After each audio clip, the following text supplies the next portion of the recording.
আসসালামু আলাইকুম সুপ্রিয় নবম দশম শ্রেণীর শিক্ষার্থীবৃন্দ, আশা করি সকলে ভালো আছো। তোমাদের সকলকে আজকের কোশ্চেন সলভিং ক্লাসে স্বাগত। আজকে আমরা রাজশাহী ক্যাডেট কলেজের পদার্থবিজ্ঞান বিষয়ের একটি প্রশ্ন সলভ করব। চলো শুরু করি। প্রথম প্রশ্ন রয়েছে, এক্স রে তাড়িত চুম্বক তরঙ্গ, অবশ্যই এক্স রে তাড়িত চুম্বক তরঙ্গ মাংসপেশি ভেদ করে যেতে পারে, অবশ্যই যেতে পারে। তরঙ্গ দৈর্ঘ্য খুব উচ্চ, এটি ভুল, কারণ আমরা সকলেই জানি এক্স রে রশ্মির তরঙ্গ দৈর্ঘ্য হচ্ছে 10⁻⁻10 মিটার। তাহলে তরঙ্গ দৈর্ঘ্য অবশ্যই খুবই নিম্ন, এটি উচ্চ নয়। তাহলে আমাদের সঠিক উত্তর হবে ক 1 ও 2। দ্বিতীয় প্রশ্ন, সূক্ষ্ম রক্তনালীর ব্লক পরীক্ষা করার প্রযুক্তির নাম। আমরা সকলেই হয়তো পড়েছি যে আমাদের পদার্থবিজ্ঞান বইয়ের 14 অধ্যায়ে স্পষ্ট লিখে দেওয়া রয়েছে সূক্ষ্ম রক্তনালীর ব্লক পরীক্ষা করার প্রযুক্তির নাম এনজিওগ্রাম। তাহলে সঠিক উত্তর হবে ক এনজিওগ্রাম। ভোল্ট যার একক, আমরা সকলেই জানি ভোল্ট হচ্ছে তড়িৎ বিভবের একক। তাহলে সঠিক উত্তর গ তড়িৎ বিভব। প্রকৃতিতে ইউরেনিয়ামের পরিমাণ আমরা সকলেই জানি, আমাদের পদার্থবিজ্ঞান বইয়ের শক্তি অধ্যায়ে রয়েছে প্রকৃতিতে ইউরেনিয়ামের পরিমাণ 0.7%। তাহলে সঠিক উত্তর গ 0.7%। এখন 5 নম্বর প্রশ্নে রয়েছে mL/T−2 যার মাত্রা, চাপ, পীড়ন, স্থিতিস্থাপক গুণাঙ্ক। এখন আমরা যদি একটু লক্ষ্য করি তাহলে আমরা দেখতে পাবো, আমরা জানি চাপ P সমান F/A। এফ হচ্ছে বল, এ হচ্ছে ক্ষেত্রফল। তাহলে বলের মাত্রা হচ্ছে mL/T−2 এবং ক্ষেত্রফল এর মাত্রা হচ্ছে L²। তাহলে আমাদের চাপের মাত্রা হবে mL−1 T−2। কিন্তু আমাদের প্রশ্নে দেওয়া হয়েছে mL/T−2 যেটি হচ্ছে বলের মাত্রা। তাহলে চাপ, পীড়ন, স্থিতিস্থাপক গুণাঙ্ক এই সবগুলোর মাত্রা হচ্ছে mL−1 T−2, যা উদ্দীপকের প্রশ্নে দেওয়া নেই, তাই প্রশ্নটি ভুল। 6 নম্বর প্রশ্ন, একটি বস্তুকে 20 মিটার উচ্চতা থেকে ভূমিতে ফেলা হয়। ভূমি থেকে 5 মিটার উচ্চতায় পড়ন্ত বস্তুর বিভব শক্তি ও গতিশক্তির অনুপাত কত? খুব সুন্দর একটি প্রশ্ন। আমরা একটু দেখি লক্ষ্য করে। আমাদের ভূমি থেকে উচ্চতা যদি আমরা ধরি এক্স, তাহলে ভূমি থেকে উচ্চতা এক্স সমান দেওয়া আছে 5 মিটার এবং আমাদের সম্পূর্ণ উচ্চতা এইচ সমান দেওয়া আছে 20 মিটার। এখন আমরা জানি বিভব শক্তি ডব্লিউ সমান mgx, অর্থাৎ mg × 5 জুল, এবং গতিশক্তি টি সমান 12 mv²। আমরা সকলেই জানি বেগ v² সমান হচ্ছে 12 m × v² সমান হচ্ছে u² + 2gh−x। তোমরা সকলেই বুঝে গেছো কেন এখানে আমি h−x লিখেছি। তার কারণ হচ্ছে একটি বস্তুর গতিশক্তি নির্ণয়ের ক্ষেত্রে আমাদের সর্বদা সেই বস্তুটি যতটুকু দূরত্ব অতিক্রম করেছে সেই দূরত্বের অনুপাতে আমাদের বেগ হিসাব করতে হবে। তাহলে যেহেতু বস্তুটি উপর থেকে নিচে ফেলা হয়েছে, সেহেতু উপর থেকে নিচ পর্যন্ত অর্থাৎ এক্স দূরত্ব, অর্থাৎ 5 মিটারের পূর্ব পর্যন্ত যতটুকু দূরত্ব অতিক্রম করেছে সেই দূরত্বের অনুপাতেই আমাদের বেগ বের করতে হবে। তাহলে আমরা লিখেছি যে বেগ v² সমান u² + 2gh−x। আশা করি সকলে বুঝেছো। এবার আমরা দেখি, লেখা যায়, যেহেতু আমাদের আদিবেগ ইউ সমান ছিল 0, তাহলে আমরা খুব সহজেই লিখতে পারি t সমান 12 m × 2gh−x। তাহলে আমাদের সমীকরণ দ্বারায় t সমান mgh−x। এখন সমান সমান লেখা যায় mg 20−5 সমান সমান mg × 15 জুল। এখন আমাদের প্রশ্নে বলেছিল বিভব শক্তি ও গতিশক্তির অনুপাত। তাহলে আমরা দেখি বিভব শক্তি ও গতিশক্তির অনুপাত কত হয়। তাহলে W/T সমান mg into 5 joule by mg into 15 joule. তাহলে আমাদের কাটা জি কাটা আমাদের সমীকরণটি শেষমেশ দাঁড়ায় 5 × 5 = 15। তাহলে আমাদের সমীকরণটি দাঁড়ায় 1/3, অর্থাৎ W/T সমান 1/3। তাহলে আমাদের সঠিক উত্তরটি হবে খ 1/3। পরের প্রশ্ন, 50 কেজি ভরের একটি বস্তুকে পানিতে নিমজ্জিত করা হলো। বস্তুর আয়তন 5000 সেন্টিমিটার কিউব এবং পানির ঘনত্ব 1000 কেজি মিটার ইনভার্স 3 এবং ত্বরণ G সমান 9.8 ms ইনভার্স 2। তাহলে আমাদের 7 নম্বর প্রশ্ন বলেছে বস্তুর প্রকৃত ওজন কত। আমরা সকলেই জানি কোনো বস্তুর প্রকৃত ওজন W সমান mg। তাহলে আমরা দেখি বস্তুর ভর দেওয়া আছে আমাদের 50 কেজি এবং অভিকর্ষ ত্বরণ দেওয়া আছে 9.8 ms ইনভার্স 2। তাহলে আমাদের বস্তুর প্রকৃত ওজন আমরা যদি হিসাব করি তাহলে আমরা দেখতে পাবো 50 কেজি গুণ 9.8 সমান হচ্ছে 490 নিউটন। তাহলে আমাদের বস্তুর প্রকৃত ওজন কত? 490 নিউটন। সঠিক উত্তর খ 490 নিউটন। পরবর্তী প্রশ্ন, বস্তুটিকে পানিতে নিমজ্জিত করলে এর উপর ক্রিয়াশীল ঊর্ধ্বমুখী বলের মান কত? তোমরা সকলেই জানো কোনো বস্তুর উপর ঊর্ধ্বমুখী বল হচ্ছে তার প্লবতা, এবং প্লবতা হচ্ছে F সমান v/ρ/g। এখন বস্তুর আয়তন আমাদের দেওয়া আছে 5000 সেন্টিমিটার কিউব। আমরা সবসময় মনে রাখবো যদি কোনো কিছুর আয়তন মিটার বাদে অন্য কোনো কিছুতে দেওয়া থাকে তাহলে আমরা সেটিকে মিটারে কনভার্ট করে নেব। তাহলে আমরা দেখি 5000 সেন্টিমিটার কিউব এটা সমান লেখা যায় 5000 ইন্টু 10⁻⁻6 মিটার কিউব। তাহলে আমাদের F সমান হচ্ছে v/ρ/g।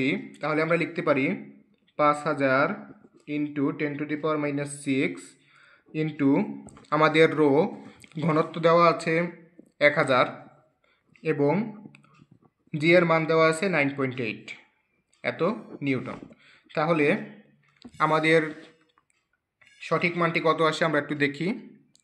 5000 into 10⁻⁻6 into 1000 into 9.8। তাহলে আমাদের সঠিক উত্তর আসছে 49 নিউটন। তাহলে ক্রিয়াশীল ঊর্ধ্বমুখী বল কত? 49 নিউটন। তাহলে সঠিক উত্তর হবে 49 নিউটন খ। পরবর্তী প্রশ্ন, সুপ্ত তাপের ক্ষেত্রে পদার্থের অবস্থা পরিবর্তিত হয়। হ্যাঁ, অবশ্যই, কারণ আমরা যখন কোনো বস্তুর উপর সুপ্ত তাপ প্রয়োগ করি তাহলে অবশ্যই বস্তুটির অবস্থা পরিবর্তন হবে। যেমন কঠিন থেকে বস্তুটি তরলে হবে অথবা তরল থেকে বস্তুটি কঠিনে রূপান্তরিত হবে। বস্তুর তাপ ধ্রুবক থাকে, কথাটি ভুল, কারণ বস্তুর তাপ কখনো ধ্রুবক থাকে না। তাপ হয় বাড়বে না হলে কমবে, অর্থাৎ দ্বিতীয় ইকুয়েশনটি ভুল। পরবর্তীতে বলা হয়েছে বস্তুর তাপমাত্রা স্থির থাকে। হ্যাঁ, সঠিক, কারণ আমরা জানি যে তাপমাত্রা একটি স্থির ধ্রুবক এবং এটি সর্বদা কোনো বস্তুর সুপ্ততাপ প্রয়োগ করার ক্ষেত্রেও এটি স্থির থাকে। তাহলে সঠিক উত্তর হবে আমাদের 1 ও 3 খ। পরবর্তী প্রশ্ন, একটি বর্তনী দেওয়া আছে। আমরা যদি লক্ষ্য করি তাহলে দেখতে পাবো y ভোল্ট, বিভব দেওয়া আছে y ভোল্ট, এবং আমাদের রোধ দেওয়া আছে 3টে রোধ দেওয়া আছে এবং সবগুলো রোধ হচ্ছে y সিগমা। তাহলে যদি আমরা লক্ষ্য করি, আমরা এই প্যাটার্নটা লক্ষ্য করে দেখতে পাবো এটি হচ্ছে একটি সমান্তরাল বর্তনী। তাহলে আমাদের প্রথম প্রশ্নে বলা হয়েছে বর্তনীর তড়িৎ প্রবাহ কত অ্যাম্পিয়ার। তাহলে তড়িৎ প্রবাহ বের করতে হলে আমাদের সর্বপ্রথম তুল্য রোধ বের করতে হবে। যেহেতু বর্তনীটি সমান্তরালে আছে তাহলে আমরা সকলেই জানি সমান্তরাল বর্তনীর ক্ষেত্রে তুল্য রোধ আরপি সমান 1/y plus 1/y plus 1/y inverse 1। তাহলে আমাদের ইকুয়েশনটি দাঁড়ায় সর্বশেষ 3/y এত সিগমা। তাহলে আমাদের আরপি অর্থাৎ সমান্তরাল বর্তনীর ক্ষেত্রে তুল্যরোধ হচ্ছে 3/y সিগমা। এখন আমাদের বিভব দেওয়া আছে ভি সমান y ভোল্ট। এখন আমরা সকলেই জানি তড়িৎ প্রবাহ I সমান v/rp। তাহলে সমান সমান y ভোল্ট বাই 3/y এত সিগমা সমান সমান 3 অ্যাম্পিয়ার। তাহলে সঠিক উত্তর হবে 3 অ্যাম্পিয়ার। 11 নম্বর প্রশ্নে বলেছে বর্তনীতে সব রোধের মধ্যে দিয়ে তড়িৎ প্রবাহ একই। দুঃখিত, আমাদের একটু ভুল হয়েছে, দুঃখিত, আমাদের একটু ইকুয়েশনে ভুল হয়েছে। আমরা লিখেছিলাম আরপি সমান 1/y plus 1/y plus 1/y inverse 1। এখানে আমরা যদি হিসাব করি তাহলে আমাদের বের হয় y/1 প্লাস 1 প্লাস 1 সমান সমান 3/y ইনভার্স 1। তাহলে আমাদের আরপি সমান হবে y/3। দুঃখিত, আমি আন্তরিকভাবে দুঃখিত, আমাদের আরপি সমান হবে y/3। আমি আবার বুঝিয়ে দিচ্ছি, আরপি সমান y/3। আমাদের তুল্যরোধ বের হয়েছে y/3 এবং এবং দেওয়া আছে ভি সমান y ভোল্ট। তাহলে আমরা সকলেই জানি তড়িৎ প্রবাহ I সমান v/rp সমান সমান y ভোল্ট বাই y/3। তাহলে সঠিক উত্তর হবে 3 ভোল্ট। তাহলে আমাদের বর্তনীটির তড়িৎ প্রবাহ হবে 3 ভোল্ট, উত্তর গ। দুঃখিত, 3 অ্যাম্পিয়ার। সঠিক উত্তর হবে আমাদের 3 অ্যাম্পিয়ার। পরবর্তীতে 11 নম্বর প্রশ্নে বলা হয়েছে বর্তনীতে সব রোধের মধ্য দিয়ে প্রবাহ একই। হ্যাঁ, অবশ্যই, কারণ আমাদের বর্তনীটি সমান্তরাল বর্তনী এবং সবগুলো রোধের মানই সমান। পরবর্তীতে বলা হয়েছে সব রোধের বিভব পার্থক্য একই। অবশ্যই একই, কারণ সমান্তরাল বর্তনী এবং রোধের মানগুলো সমান। এবং তুল্য রোধ y/3 সিগমা। আমরা কেবল বের করলাম তুল্য রোধ হচ্ছে y/3 সিগমা। তাহলে সঠিক উত্তর হবে সবগুলোই সঠিক উত্তর, 1 2 3। সঠিক উত্তর হবে ঘ। পরবর্তী প্রশ্ন, উত্তল দর্পণে সর্বদা, শিক্ষার্থীরা তোমরা মনে রাখবে উত্তল দর্পণে সর্বদা অবাস্তব, সোজা এবং খর্বিত বিম্ব গঠিত হয়। অর্থাৎ উত্তল দর্পণের ক্ষেত্রে অবশ্যই অবাস্তব বিম্ব গঠন করে সঠিক, উল্টো বিম্ব গঠন করে এটি ভুল। কারণ উল্টো এবং বাস্তব ও উল্টো এই বিম্বটি কখনোই উত্তল দর্পণে ব্যবহৃত হয় না। অর্থাৎ উত্তল দর্পণে কখনোই অবাস্তব বিম্ব গঠন করে, বাস্তব বিম্ব গঠন করে না এবং উল্টো বিম্ব গঠন করে না। তাহলে উত্তল দর্পণ সর্বদা অবাস্তব বিম্ব গঠন করে সঠিক, উল্টো বিম্ব গঠন করে এটি ভুল, এবং বিবর্ধন 1-এর চেয়ে কম এটিও সঠিক। কারণ উত্তল দর্পণে সর্বদা খর্বিত বা ছোট আকারের বিম্ব গঠিত হয়, অর্থাৎ তার বিবর্ধন সর্বদা 1-এর চেয়ে কম হবে। তাহলে সঠিক উত্তর হবে 1 ও 3 খ। পরবর্তী প্রশ্ন, যদি বস্তুর বেগ 4 গুণ হয় তাহলে এর গতিশক্তি বৃদ্ধি পেয়ে হয় ড্যাশ। তাহলে পরবর্তী প্রশ্নে বলা হয়েছে যদি কোনো বস্তুর বেগ 4 গুণ হয় তাহলে গতিশক্তি কত হবে। তাহলে আমরা সকলেই আগে জানি গতিশক্তি T সমান হাফ mv²। এখন দেওয়া আছে v1, ধরি আমরা v1 সমান 1 এবং v2 সমান দেওয়া আছে 4 গুণ, অর্থাৎ 4 × 1 সমান সমান 4। তাহলে আমরা যদি এখন বের করি T1 সমান হাফ mv1² সমান সমান হাফ m গুণ 1² সমান সমান হাফ m। এবং T2 সমান হাফ এম V2 স্কোয়ার সমান সমান হাফ এম গুণ 4 স্কোয়ার সমান সমান হাফ এম গুণ 16। তাহলে এখন আমরা খুব সহজেই লিখতে পারি T2 বাই T1 সমান সমান half M into 16 by half M.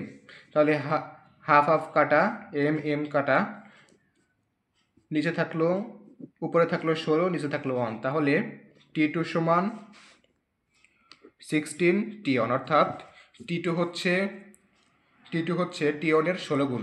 তাহলে আমরা লিখতে পারি 16 গুণ 100% সমান সমান 1600%। তাহলে আমাদের সঠিক উত্তরটি হবে 1600% ঘ।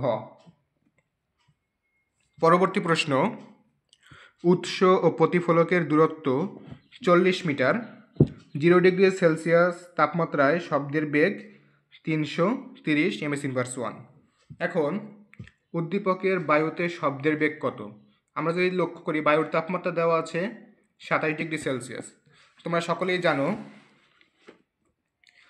যে V2 বাই V1 সমান √T2 বাই T1। তাহলে আমাদের V2 বাই V1 দেওয়া আছে 330 এবং T2 দেওয়া আছে 27 ডিগ্রি সেলসিয়াস, অর্থাৎ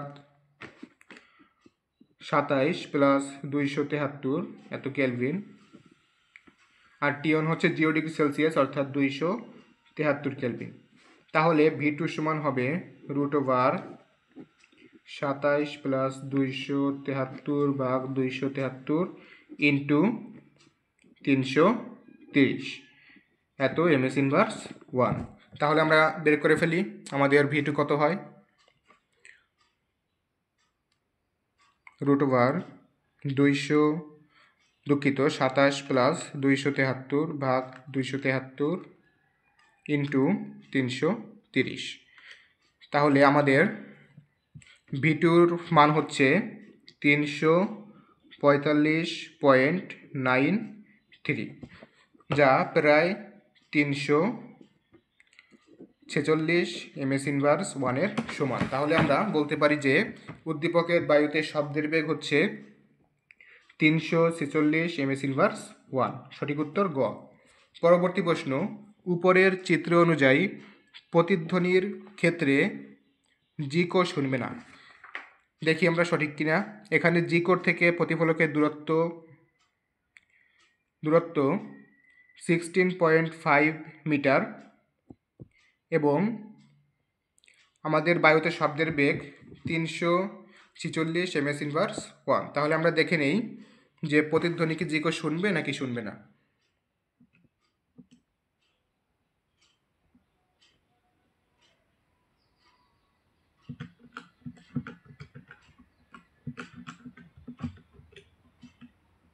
আমরা সকলেই জানি যে 2D সমান VT বা T সমান 2D বাই V। এখানে জিকো থেকে প্রতিফলকের দূরত্ব D সমান দেওয়া আছে 2 × 16.5 এবং আমরা V সমান পেয়েছি 346 ms/1। তাহলে আমাদের ইকুয়েশনটি দাঁড়ায় 2 × 16.5 ভাগ 346। তাহলে আমাদের সময় হচ্ছে 0.095 এত সেকেন্ড, যা <0.1 সেকেন্ড। আমরা সকলেই জানি প্রতিধ্বনি শোনার ন্যূনতম সময় 0.1 সেকেন্ড। যেহেতু প্রতিধ্বনি শোনার ন্যূনতম সময় থেকে উক্ত সময়টি কম, তাহলে আমরা বলতে পারি যে জিকো কোনো প্রতিধ্বনি শুনবে না। এটি সঠিক। পরবর্তীতে দেওয়া আছে আনভি শুনবে। আমরা লক্ষ্য করে দেখি আনভি শুনবে কি শুনবে না। আমরা আগে বের করে নেই। এখানে দেওয়া আছে জিকো থেকে দূরত্ব 16.5 মিটার এবং জিকো থেকে আনভির দূরত্ব 0.7 মিটার। তাহলে আনভি থেকে প্রতিফলকের দূরত্ব হবে 16.5 প্লাস 0.7, তাহলে সঠিক হবে 17.2 মিটার। তাহলে আমরা দেখি যে আনভির ক্ষেত্রে টি সমান 2d/v সমান সমান 2 × 17.2 ভাগ 346 সমান সমান আমরা একটু বের করে দেখি কত আসে। 2 × 17.2 ভাগ 346, তাহলে আমাদের সঠিক অ্যান্সার আসছে 0.99 এত সেকেন্ড, যা 0.1 সেকেন্ড থেকে 0.099 সেকেন্ড, যা 0.1 সেকেন্ড থেকে কম। অর্থাৎ এক্ষেত্রে আমরা বলতে পারি যে আনভিও কোনো প্রতিধ্বনি শুনবে না, যেহেতু এখানে বলা আছে আনভি শুনবে, এটি ভুল। পরবর্তীতে বলা আছে রাহা 0.115 সেকেন্ড পর শুনবে। আমরা বের করে দেখি শুনবে কি শুনবে না।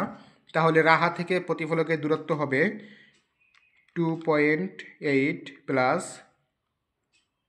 0.7 প্লাস 16.5 মিটার, তাহলে 20 মিটার। তাহলে আমরা দেখি 20 মিটার দূরত্ব থেকে রাহা কি প্রতিধ্বনি শুনতে পাবে কি পাবে না। আমরা জানি টি সমান 2d/v সমান সমান 2 × 20/346, তাহলে আমাদের ইকুয়েশনটি আসছে 2 × 20 ভাগ 346, সঠিক উত্তর আসছে 0.115 সেকেন্ড। তাহলে এটিও সঠিক, কারণ রাহা 0.115 সেকেন্ড পর প্রতিধ্বনি শুনবে। তাহলে সঠিক উত্তর হবে 1 ও 3 খ। পরবর্তী প্রশ্ন, নিচের কোনটির ফোকাস দূরত্ব অসীম? আমরা সকলেই জানি সমতল দর্পণের ফোকাস দূরত্ব সর্বদা অসীম। সঠিক উত্তর সমতল দর্পণ। কেউ চোরাবালিতে পড়ে গেলে তাকে যা করতে হবে, আমরা পাঠ্য বইয়ে পড়েছি যে কেউ যদি চোরাবালিতে পড়ে যায় তাহলে অবশ্যই তাকে শুয়ে পড়তে হবে। সঠিক উত্তর শুয়ে পড়তে হবে, গ। পরবর্তী প্রশ্ন, দুইটি ধাতব গোলক এ ও বি যাদের ব্যাসার্ধ R1 ও R2, R1 > R2, এদের সমপরিমাণ কিউ চার্জ দেওয়া হলে চার্জ প্রবাহ হবে ড্যাশ।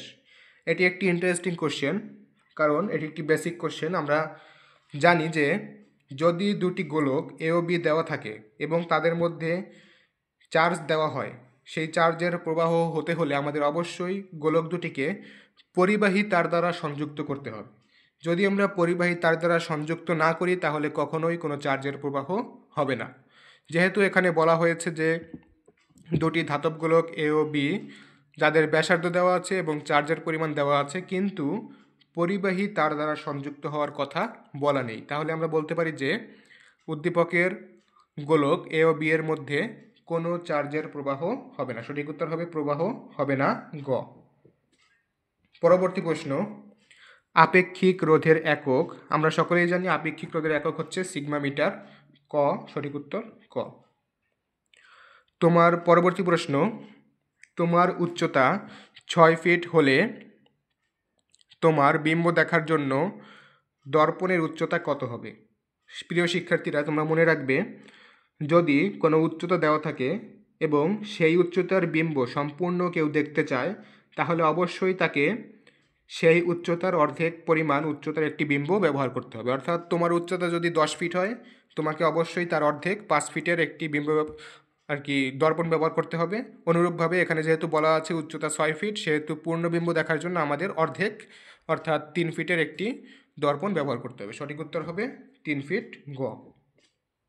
পরবর্তী প্রশ্ন, কোথায় উত্তল দর্পণ ব্যবহৃত হয়?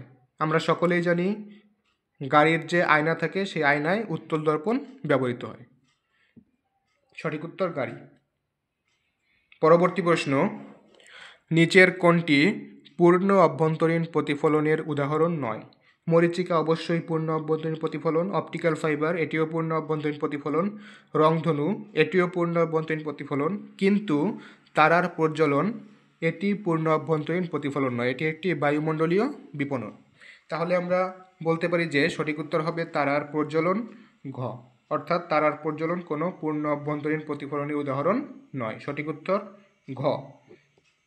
পরবর্তী প্রশ্ন, নিচের চিত্রানুযায়ী বলটিকে টেনে ছেড়ে দিলে কতটি স্টিলের বল সরে যাবে?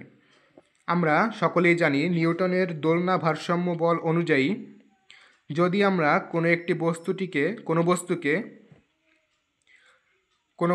কোনো কিছুর সাথে ধাক্কা দেই তাহলে সেটিও একটি বিপরীত প্রতিক্রিয়া দেখায়। আমরা সকলেই জানি যে যদি আমরা দোলনা ভারসাম্য বলের মতে কখনো একটি বস্তুকে ছেড়ে দেই তাহলে অপর পাশেও আমাদের একটি বস্তুই যাবে, দ্বিতীয় দুইটি বস্তু ছেড়ে দিলে আমাদের দুইটি বস্তুই সরে যাবে, তিনটি বস্তু ছেড়ে দিলে আমাদের তিনটিই সরে যাবে। এভাবে আমরা সমানভাবে অর্থাৎ সমান প্রতিক্রিয়া দেখাবে। আমরা যদি একটি বস্তু ছেড়ে দিই আমাদের একটি বস্তুই সরে যাবে, দুইটি ছেড়ে দিলে দুইটিই সরে যাবে। তাহলে নিউটনের দোলনা ভারসাম্য বল অনুযায়ী যেহেতু উদ্দীপকের চিত্রে একটি মাত্র বলকেই ছেড়ে দেওয়া হয়েছে সেহেতু অপর প্রান্তেও একটি বলই সরে যাবে। তাহলে সঠিক উত্তর হবে ক 1।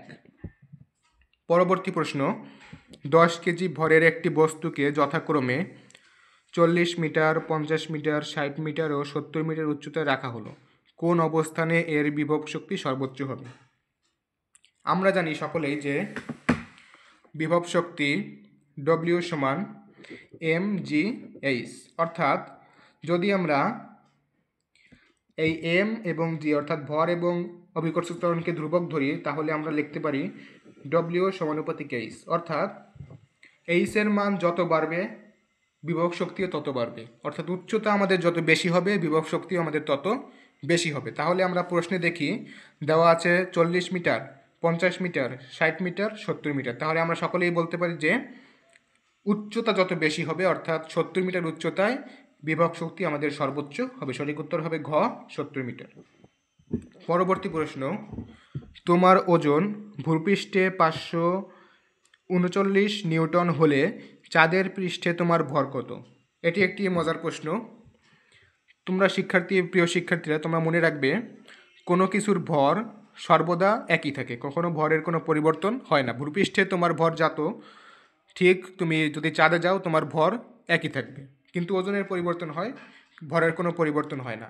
যেহেতু আমাদের ওজন 539 নিউটন দেওয়া আছে, আমরা সকলেই জানি যে কোনো বস্তুর ওজন W সমান mg, তাহলে ভর m সমান W/g সমান W দেওয়া আছে আমাদের 539 নিউটন এবং আমরা g সমান জানি 9.8 ms/2। তাহলে আমাদের ভর m সমান কত আসে আমরা একটু লক্ষ্য করে দেখি, 539 নিউটন ভাগ 9.8, তাহলে সঠিক উত্তর আসছে 55 কেজি। আমাদের ভর হচ্ছে 55 কেজি, তাহলে আমাদের সঠিক উত্তর হবে 55 কেজি। ধন্যবাদ সকলকে। আশা করি সকলে আজকের ক্লাসটি বুঝতে পেরেছো। যদি কেউ বুঝে না থাকো, কোনো কনফিউশন থাকে অবশ্যই কমেন্ট বক্সে জানাবে, আমি অবশ্যই তোমাদেরকে সঠিকভাবে উত্তরটি দেওয়ার চেষ্টা করব। সকলে ভালো থেকো, দেখা হবে পরবর্তী ক্লাসে। সকলের জন্য রইল শুভকামনা। আসসালামু আলাইকুম।